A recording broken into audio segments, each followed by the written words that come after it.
Et je n'aime plus que mélodieux, mélodien, mélodieux, mélodien. Elle est plus intelligent que moi. Je dois prouver que je peux y arriver. Elle est tellement plus belle que moi. Chaque instant, ce sont des centaines de comparaisons que je m'inflige et qui me rabaissent. C'est comme passer au travers d'un labyrinthe, où chaque mouvement serait douloureux à cause d'épines qui viennent entailler ma peau.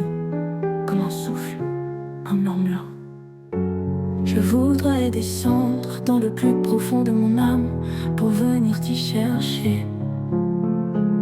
Je te prendrai la main et caresserai tendrement tes cheveux comme il le faisait si souvent, pour te dire que tu es la petite fille femme la plus belle que j'ai jamais rencontrée de ma vie.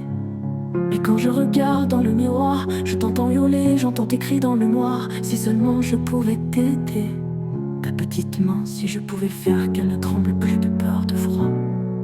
Tu es belle, tu es forte, tu es intelligente. Les gens autour de toi sont à tes côtés, car tu as de la valeur pour eux. Mensonge. Pourquoi tu te voiles la face? Tu dis tout ça mais tu n'y crois pas une seule seconde.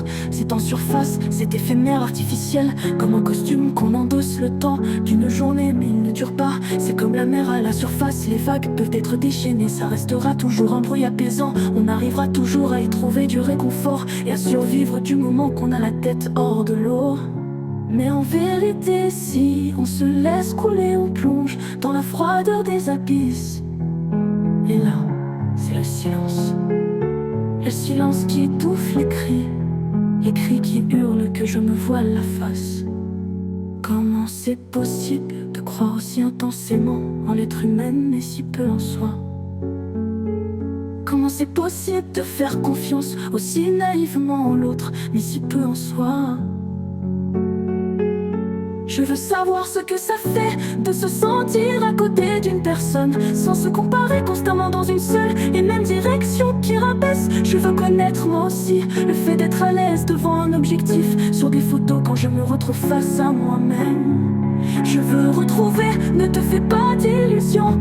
Est-ce qu'on peut dire que tu as eu un jour l'harmonie avec mon corps, avec mon âme? Je veux être ma propre force, je veux être mon principal réconfort. Si les gens voyaient comment je me perçois, qu'adviendrait-il d'eux? Serait-il toujours là? On dit qu'il faut savoir s'aimer soi-même avant de pouvoir aimer en retour. Est-ce trop tard pour moi? Pourtant c'est bien toi, dans le miroir, que je voudrais chérir, d'un amour à n'en plus finir. Je veux connaître cette chaleur qui coule dans les veines et qui provient de ton âme elle-même. Je veux être fier du plus profond de moi. Je ne veux plus avoir à me forcer pour me dire que j'ai de la valeur. Je veux connaître ce sentiment, ce qu'on appelle l'estime de soi. Pour toi, petite Céline, je veux être la femme que tu mérites.